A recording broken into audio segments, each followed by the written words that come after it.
తండ్రి కుమార పరిశుద్ధాత్మకు మహిమ కలుగునుగాక. ఈనాటి జీవవాక్యం. పవిత్రుడైన ప్రభువునకు చెందియున్నందుకు గర్వింపుడు, ఆయనను సేవించు వారెల్లరూ సంతసింపుడు. కీర్తన 105 వచనము 3. సర్వ పవిత్రతకు ఊట అయిన ప్రభుని దేవుని బిడ్డలారా, సహోదరి సహోదరులారా, తండ్రి యగు దేవుని నుండి యేసుక్రీస్తు ప్రభు నుండి మీకు శుభములు కలుగునుగాక. పేతురు మొదటి లేఖ 4వ అధ్యాయము 10-11 వచనాల ప్రకారం ప్రభువు ప్రతి ఒక్కరిని పలు రకాలైన దేవుని వరములతో కృపావరాలతో నింపి ఉన్నాడు. కావున వారిని దేవుని గణపరచుటకు మరియు ఇతరుల మేలునకై ఉపయోగింపవలెను.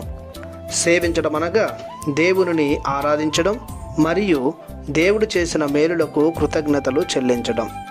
పవిత్రుడైన దేవునికి చెంది ఉండుట వలన, ఆయనను సేవించుట వలన అనేక లాభాలు మనకు చేకూరుతాయి.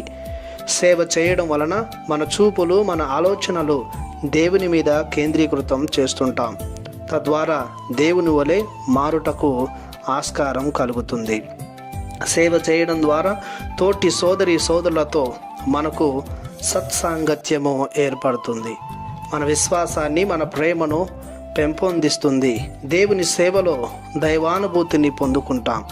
సేవ చేయడం ద్వారా మనలో ఉన్న అహంభావం, స్వార్థం, అసూయ, ద్వేషం వంటి దుర్గుణాలు మనలో లోపిస్తాయి.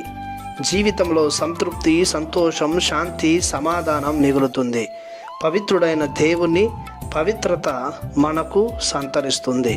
ఇవన్నీ దేవుని సేవించడంలో కలుగు భాగ్యములు. కావున మనం కొలిచే, ఆరాధించే దేవుణ్ణి గూర్చి గర్విస్తూ ఆయన సేవలో, ప్రేమలో నిమగ్నమైన మనం నిత్యం ఆనందించుదాం. ప్రార్థించుదాము.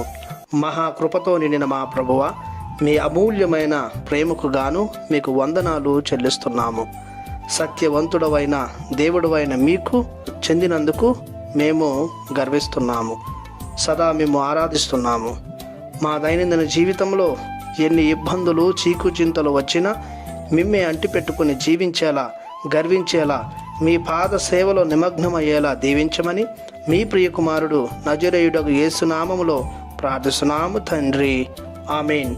దేవుడు మిమ్ము దీవించునుగాక. ఆమేన్.